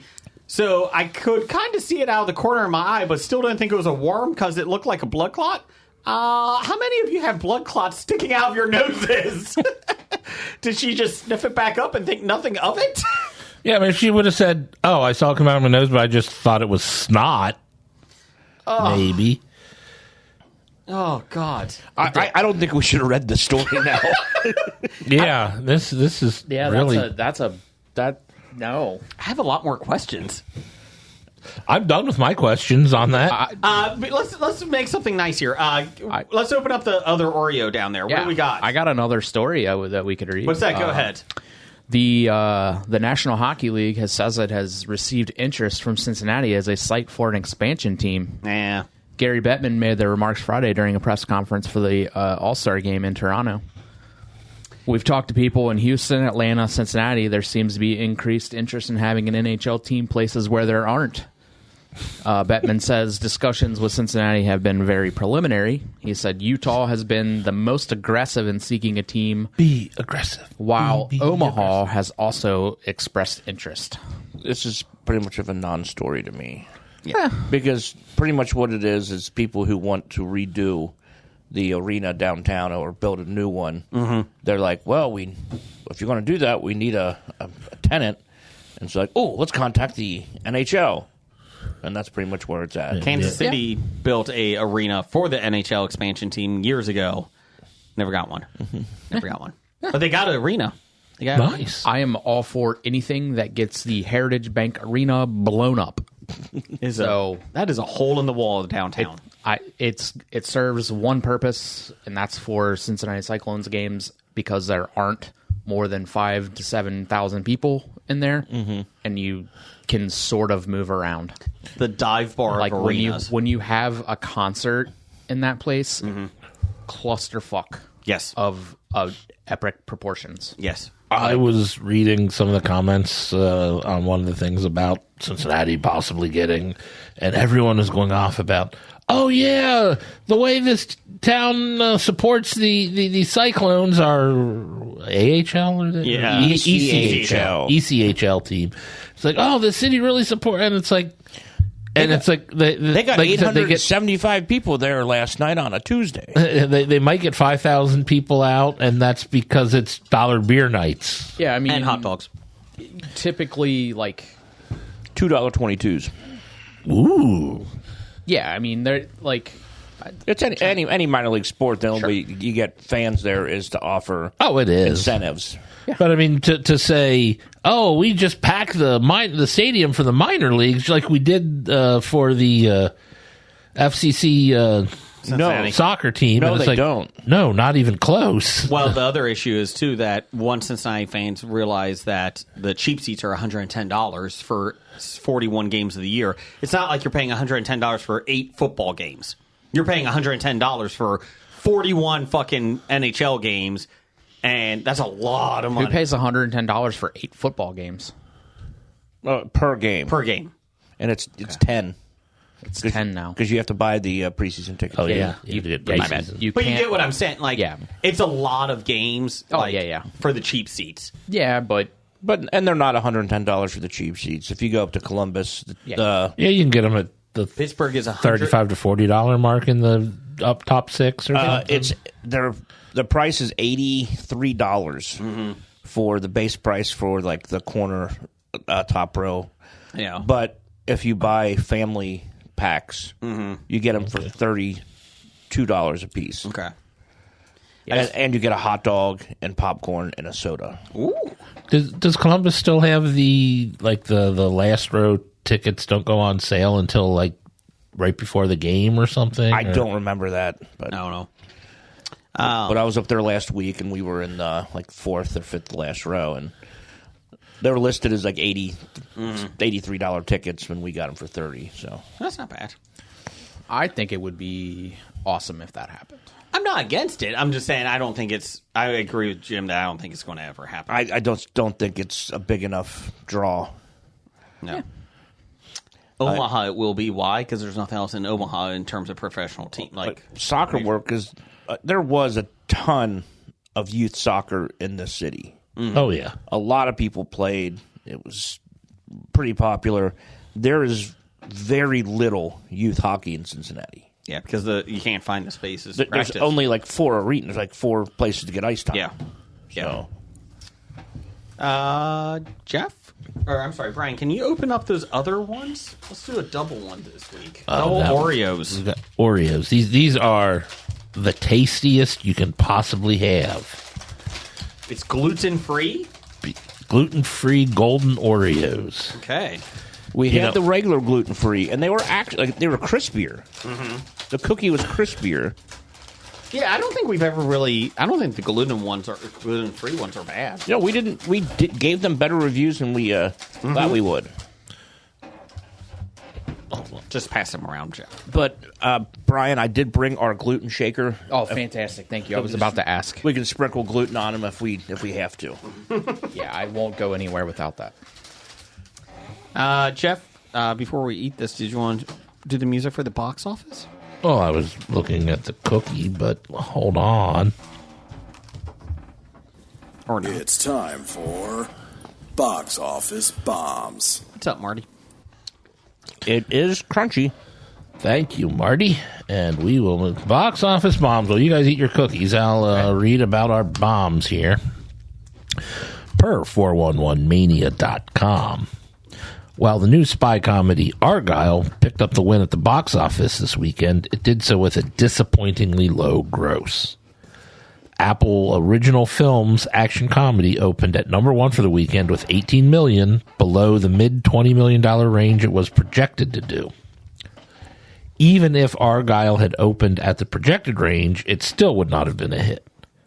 The star-heavy spy flick was tracking low for its genre and budget, the latter which stands at a hefty $200 million. I didn't think it would be that big. Director Matthew Vaughn self-financed the film, which Apple then bought for the $200 million price tag. The marketing budget was reportedly $80 million, which Universal, who was distributing the film in the U.S., paid half of. It only made an additional $17.3 million worldwide. I don't think it's going to make its money back. No, not if that $200 million is what it has to go against. Well, this is not a good time for movies to be released. I thought the previews looked bad. And if you're, like I said, you're releasing it at the end of January. Because right now, people, what they're doing, they're going back and they're watching everything that's up for all the Oscars. Oscars. Yeah, this is where wide releases of Oscar movies usually came in. A little bit before the things that were released at the end of January in small markets. Hold on a sec. I got to sneeze. It's just about... Bless you. I thought the marketing was awful for Sorry Argylle. about that. I thought Argylle, the marketing was awful for it. I really don't even see the marketing for it. I barely know what it's about. It's Henry Cavill. Yeah. I saw like a commercial once. I saw the previews in the theater. She writes books, and she writes spy books. Oh, yeah, that one. Okay. Yeah. And it's actually true. And we've read what was about last week. Yeah, I just forgot already. What else we got here, Jeff? But Argylle, number one at the box office, $18 million on its opening weekend out of a $200 million budget. Coming in at number two, The Chasen, season 4. Chosen. Oh, that is an O. I'm sorry, there was a shadow. Oh, Chosen. The Chosen, season 4, episodes 1 through 3. I don't know what that is. It's the Jesus series. Oh, they're releasing them into movies, theaters. They have since first season. We've talked about it every year they do this. I must have forgot paying attention to that. Not to be funny, but they actually do come around Easter every year. This year it's a little bit earlier. Chosen, season 4, episodes 1 to 3. I mean, this isn't a movie. This is a television show. It's a series, yeah, you can get online. It made $6 million in its opening weekend on an unknown budget. Basically, number 2 at the box office. Basically, they take that opening weekend, they make the next season. And this one they said will probably make about $12 million, so they'll make $6 million in profit. They use like $5 to $6 million to make the seasons. So there you go. I honestly don't ever remember talking about this. I probably zoned out because Yeah. Jason was reading something. Number 3, The Beekeeper made $5.3 million, a total of $49.5 million on an unknown budget. I'll punch the bee. Oh, God. Walka made another $4.8 million, a total of $201 million on a $125 million budget. That might be a hit. It might be. It's available. It's available to rent on streaming services. It's made now. $76 million. Is that not enough? You can't rent here anymore. Yeah. Migration made $4.1 million, a total of $106 million on a $72 million budget. That one just won't die. It was numbers 5 or 6 last week and keeps coming up. They actually thought they were going to lose money on it, and it just keeps making. It's just been steady. No, because there's no other real kids movies out right now. So. It's only lost 14% of its business from last week. So I'm undecided on these cookies. Like, I'm not sure if I like the crunchy cookie of it. The cream is fine, but I'm not sure if I'm a big fan of it.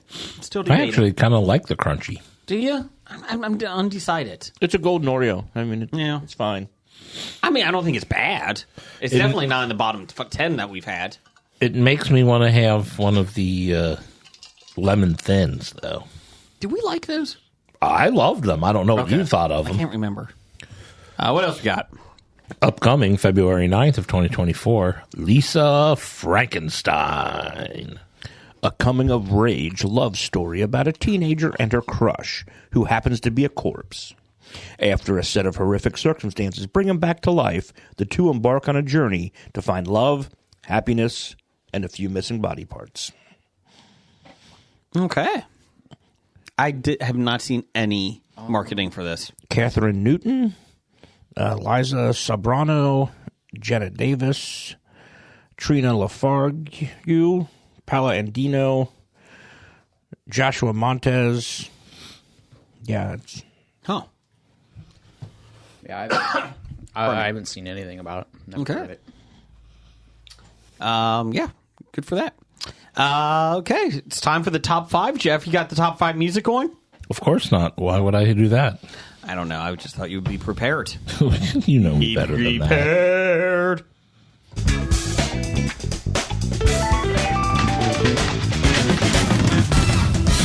For the death of the king. No king, no king. Okay, King Charles just came out saying he had serious cancer, and you're making jokes about the death I'm of the talking king. about the death of Mufasa. Let's see. Top 5 this week. Top 5 favorite current/modern game shows. This is kind of up for interpretation. It could be, last 10, 15, 20 years. I mean, who knows? But different versions. But it's the top 5, so, buyer beware. Jim, you go first. I give this lots of thought because a lot of game shows that are out now are absolutely horrible. So number 5, I haven't watched it. Wow. But I want to steal Jason's number 1 and say The Traitors. Actually, that's my number 5. Oh! The reason is it's only a season and a half into it. I'm still watching it. It's still a great show. Is it? I guess it is. And I went back and forth. I put it at number 5, 1, because there's not enough seasons of it. 2, it's a reality show, but it is a game show. All those reality shows are game shows. Okay, well, if that's the case, son of a bitch. Okay. Oh, that's kind of how I took it. Yeah, because you're competing in games to win. Okay. And it's there's the reality shows it's the same group of people going for an entire season versus new people every show. Yeah. Is what we're used to. But Okay. I mean, I would count any of those cooking competitions like Chopped as a game show. Oh, I'm sorry, Jim. Okay, I gotcha. Brian, number 5. Number 5 for me would be Stars Earn Stripes. I do not know that. Dean Cain was on it. Brian, if you're not going to take this seriously, just don't do it. Are we not allowed to have our own top 5 No. lists? Everyone else is. When not did you. that change? I thought it was because this is my list. he's a big Dean Cain fan. Shut up, Jason. I think Kevin Sorbo's on it. Number 5 for you, Jeff? Number 5 for me, I'm going to go with this one. I talked about it the other week. That's what I watched a lot over this past week. 1 episode left of Netflix The Devil's Plan. Okay. It is a Korean game show where, they have, I think it started with 12 people or however many it was, and they're down to 2 on the next episode. But Okay. And I like it so much better than the crappy American ones where they just run around doing stupid stuff. They're giving these people intellectual puzzles to solve, and I like that so much better. Number 5 for me was The Traitors. Number 4 for me is I don't know why. I think it's this semifinal round. Split Second. I really like it. And I think it's just like a comfort show. It's not a great game. I know why you like it. John Michael Higgins. John Michael Higgins. It's an okay show. I don't dislike it. I'll enjoy watching it, and some of the other ones that I won't throw in case they're on somebody else's list. But they're just kind of just outside my... I think it's just like a good... It goes back to The Office, Gravity Falls. Like, it's a good comfort show. Like, I'm like, okay... and I really like the semifinals when they're all trying to do it in a row. But anyways, number 4 for you? Number 4 for me is the new Rob Lowe hosted The Floor. We talked about that. I gotta watch that. I am enjoying watching The Floor. Okay. I think that is just getting over nerves. Because, a lot of it is, yeah. Because the questions are easy. It's just you're nervous. So if you're sitting at home, you can be like, oh, that's easy. I answered them all real quick. Mm-hmm. But you don't have money on the line. You're not in front of these cameras. You aren't standing on stage. You don't have sexy Rob Lowe standing next to you. He is sexy. I'm not sure how much of it is you come out and say, this is my favorite category, or if they say, gave you a list of here's a list of categories, which one would you choose? Yeah, they gave you a list of like 500 categories, and you could probably pick one of those. Number 4 for you, Brian? Number 4 for me would be The Choice. Who is in that? Dean Cain. Ooh. He's a big Dean Cain fan. Is he a host or just a contestant? Don't know. Neither. He's the celebrity, whatever the celebrity people. Just Google Dean Cain game show. Okay. Number 4 for you? My number 4 is going to be HOBI with cooking game shows. Okay. As is in Chopped, Hell's Kitchen, Guys Grocery Games, Beat Bobby Flay. My daughter really is into cooking shows lately, and we really like the Guys Grocery Games. I like that one. I just get tired when he keeps bringing his family member and his kids on. Oh, yeah. my sister, go ahead. My sister and I talk about his son. We call we've nicknamed his son Coattails. Because that's the only way he's going to have a career in this, is riding Papa's coattails. Is it Collinsworth's son, too? Sure. I don't know. He's pretty awful, too. Chris Collinsworth's son is pretty bad. I just know Guy Fieri's son adds nothing to the show. He comes on Guy's Grocery Game, and it would be like, here, Dad, here's an onion. Yeah. And we're like, what was that? Oh, yeah, I got Hunter bringing out the... whatever the casserole is. Yeah. It's like, thanks. And I'm assuming you're counting all of it, because all the cooking shows, because Food Network does their, I guess every spring they have the Tournament of Champions. Yes.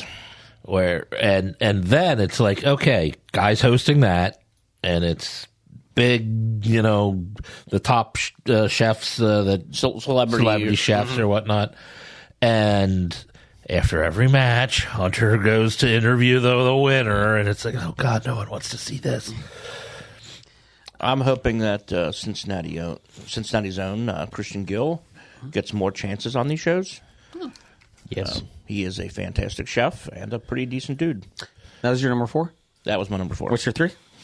My number 3 is going to be, I HOBI'd this one. Mm-hmm. It's going to be Survivor and The Amazing Race.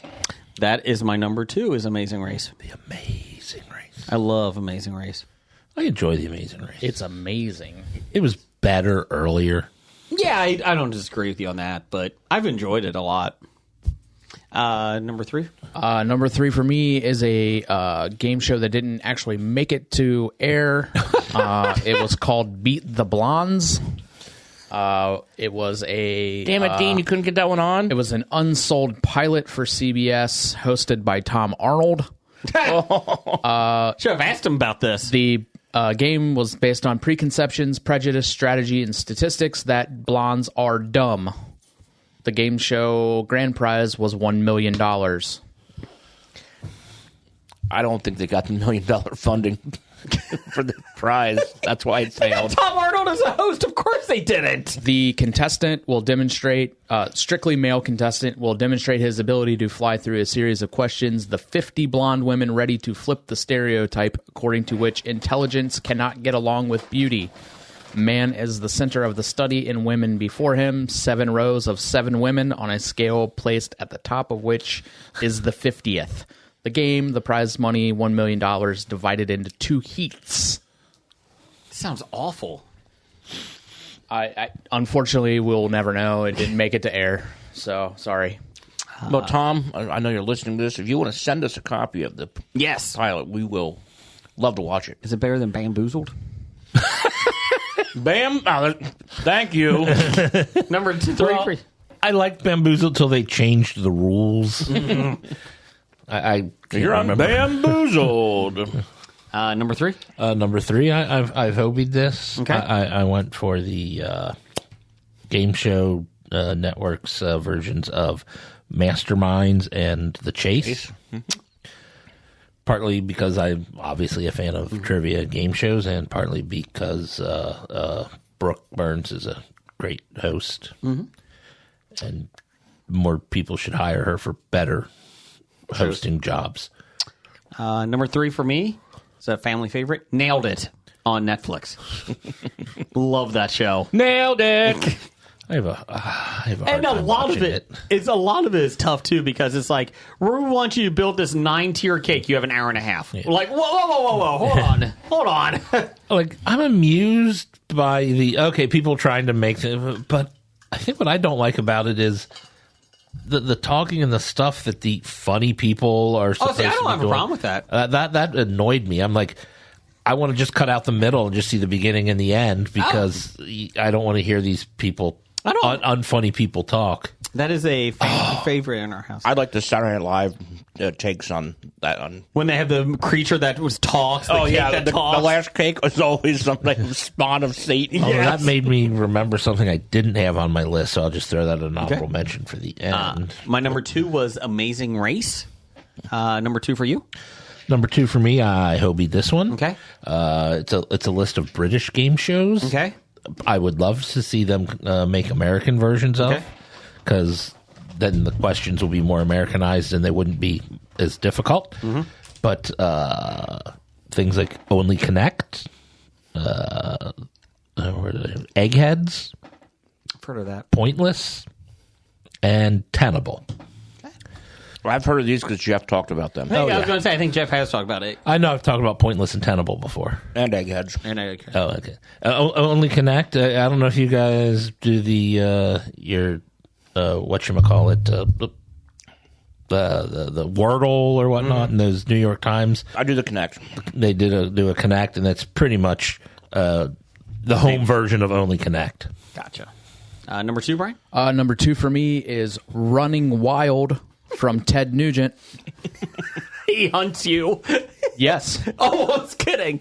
A short-lived 8-episode competition series in which iconic rocker, hunter, and modern-day Davy Crockett, Ted Nugent, teaches ordinary people how to survive in the wild then invade the master himself. Nugent, along with his very own son, Rocco themselves. Number 2 for you, Jim? I'm going to go with Big Brother. Okay. You're a big fan of that one. Big Brother. Can I pick what your number 1 is? Nope. What is it? I don't know yet.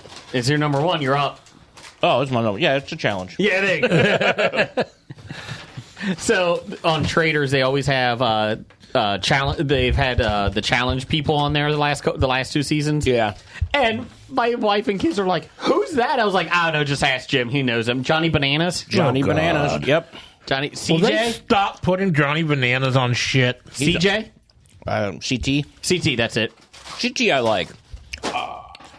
Just Cookies down. I mean, Johnny Bananas fucking showed up on The Worst Cooks in America, and I'm like, come on, we don't need to see this asshole anywhere else. CT was great because he was roided out for like the first 15 seasons he was on. Mm-hmm. And he got kicked off 6 of them because he used to beat people up. Oh. And now that he's older and a little smarter, and again, he also knows how to play the game, so he actually practices some puzzles and does stuff like that. and he's off steroids, but he's still a big, strong dude. He did pretty good on the trailers. They were trying to do a puzzle like in the water. Yep. And he was able to. He was basically the point person for it. Number one for you, Brian. Number one for me is the National Bible Bee, hosted by Kirk Cameron. Oh, nice. Do they do words like Jehoshaphat or Jehoshaphat? Isaiah, like Bible words? Well, those are names. He didn't say it was a spelling bee. Yeah, he did, didn't you? No, he said the Bible Bee. The National Bible Bee. I'm sorry. Okay. Hosted by Kirk Cameron. My bad. Number one for you? I thought he wasn't done talking I'm sorry. about it. Have you seen it? I have not. Oh. It is a Bible contest held for the first time in 2009. The competition starts with local contestants across the United States. And let me get to the rest of the article. The top 120 contestants from primary ages 7 to 10, 11 to 14, 15 to 18 advance to the national level. They are decided by a test that is based on the study passage the contestants studied during the summer. This is fucking terrible. That's your number one. It's amazing. I mean, it's obviously amazing, but Study the Bible and we'll ask you questions about it. Number one for you, Jeff. Number one for me You almost took my number one, will Brian. come as no surprise to anybody. It's Jeopardy. It's still the Yep. best. It's number one. Okay. No, Who Wants to Be a Millionaire? Is that still on? Yeah, it is. Yeah. I don't Is know it? if it is or not. I don't know if it's new ones, but they're... Well, the reruns are still. No, but they had Meredith Vieira, Yeah. and then they had someone else. Cedric the Entertainer. Yeah, but they- what's his name? Did they have Carnes? No, he did Family Feud. Oh, yeah, Richard Karn did Family Feud. No, it's Cedric the Entertainer and what's his Cedric name the- from Brooklyn Nine-Nine? Terry Crews. Yeah, Terry. My number one should be no surprise. It is what I've talked about. It's been canceled, though. Craig Ferguson's The Hustler. Love The Hustler. No Holy Moly, Jason? I forgot about Holy Moly. Okay, did it with Holy Moly. Okay. Good job, Jim. I really thought Holy Moly was going to be on your list. So I It didn't is say now. It's my number one. I do love Holy Moly. 25 words or less. Nah. No Pictometry with Jerry O'Connell, which might be the worst show I've ever seen in my life. Have you seen the new Mario Lopez one? No. Any People Puzzler? Oh, fuck her. That's terrible. That's awful. That's the easiest game show. Oh, yes. And she gets mad very easily on Well, it. that's because they're easy fucking questions. I know, but I don't trust her. I don't like her. But I got to throw my honorable mention because I forgot about this one. But when we were talking about especially the cooking shows, I forgot the Crime Scene Kitchen, Oh, yeah. hosted by Joel McHale, where like everybody gets like 2 minutes. The teams get 2 minutes to search a kitchen to try and figure out what baked dessert or whatever has been made, and then they have to recreate it. And so you have to like follow the clues in the kitchen, and that's fun. And I Do they really still like make it? Yeah. They did 2 seasons of it so far. I yeah. think they're doing another. I think a third season. Did you see Rat in the Kitchen? I did. It wasn't that great. I wanted it to be better. I did too. Let's see. My honorable mention. I really like Press Your Luck, the new one. I don't like that at all. With Elizabeth Banks. I really do. I like the personalization of it. I don't know. I just really like it. Yeah, our sister will punch you in the face for saying that. Thank you. She thinks it's the worst game show ever made, I think. I like it. Number one for you? hopefully I've given I'm her sorry. some other options. Nope. Jim, any honorable mentions? No. Okay. I have one. We do it. Oh, go ahead. Stump the Schwab. That's kind of old. I think Schwab's been dead for a couple of years now. So Oh, I didn't know that. I think now you're gonna make me look it up. Steve had Everything I Learned from Movies. Everything I learned from movies. He had Naked and Afraid, Naked and Afraid Legends, Naked and Afraid XL, the NBA, and the NFL. Wow. Saw what he did there. You see that? I get it. You see it? See it? Let's see here. No, I take that back. He's alive. I was going to say, I think I would have remembered the Schwab dying. But it was the season. There were sick or 2004 and 2005. So it's a little bit older. Let's see here. Still modern to me, Jim. Doug, the screwdriver. He has Family Feud, Switch, Split Second, America Says, and The Hustler. Yes, I know it's canceled. Hey, good job, Doug, on The Hustler. Have you watched Switch? Yeah, I don't know if I really don't like it. I like it, but it's like I said, easy questions with dumb people. And they're horrible at the very end, when they have to answer 5 questions in a row. Yeah. And it's like, oh my gosh, come on. And it's not even necessarily in a row, but yeah, Correct.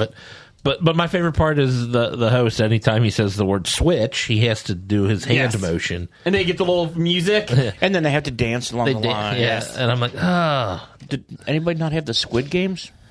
No. The real Squid Games? No, the game show, the Squid Game. Yeah. That people sued because they were left out in the cold. Oh yeah, the real life Squid Game competition. Yeah. Something Cast sent in theirs. I think they misinterpreted. They did old school games, I guess.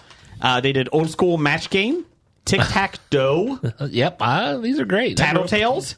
Oh, Tattletales is terrible. And Card Sharks. I love Card Sharks. Didn't didn't that win a floppy for worst show? Tic-tac-toe? Or I don't remember that. winning. It was Snoop Dogg's Joker's Wild. Joker's Wild. Okay, Joker's Yeah. Wild. Snoop Dogg's Joker's Wild. Yes. Yeah. Yeah, that might have won, yes. No, Tic-Tac-Toe was the one that had the dragon. Thank you. An 8-bit dragon, or maybe it would have been a 4-bit dragon. Bad idea of the week. Number 282. We talked about that already. Secondhand adult sex store. Don't do that. But you can watch them. You can. Titles for the show. I had Cookies Down.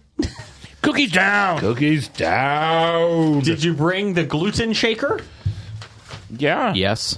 Don't declaw your cat. That's just a thing. Since we can't use his first name, the mustard of interns. I had the Matt Mustard of I interns. know. Did you put him down? And a giant black hole. I had the butthole version of Wish. Nope. It's a tapestry, if you will. Matt Mustard of interns, and HOBI is dishwasher safe. Oh, wow. That might be it. Brian? Okay, Jeff. Okay, I had A King Without a Country, The King of Kitty City. That needs to be a song. The King of Kids. Not you for you to sing. Sorry, Brian. I'm so sorry. Fortnite in the Green Room. It's His Mork and Mindy. Agent Fax Machine. Agent Fax Machine. And There's a Leech in My Face. No, that's a blood clot. It's just a blood clot. You see this here? That's a blood clot. I'm going to put it back. Hey, Jim, should we go to the hospital? Nah, it's just a blood clot. You know you can die from that? Especially that close to your brain. And this leech is inside her going, look at this dumb idiot. I'm just going to live here. Good thing it wasn't. The leech is like, oh my God, I picked the stupidest person to be a parasite on. I can't. When she dies, I'm dead too. Yeah, look, it's good it wasn't a brain sucker, because then it would have died immediately. Starvation. Sorry, what are your picks, Brian, for your titles? I had Did They Put Him Down? The Matt Mustard of interns. And Lactavia. Lactavia! Yeah, Jamie Lee Curtis is the queen of Lactavia. I had Jamie Lee Curtis as the queen of Lactavia. There's no stomach issues in Lactavia. I'm just saying. Everyone's regular there. That's it. Right. It's a great sewer system we have.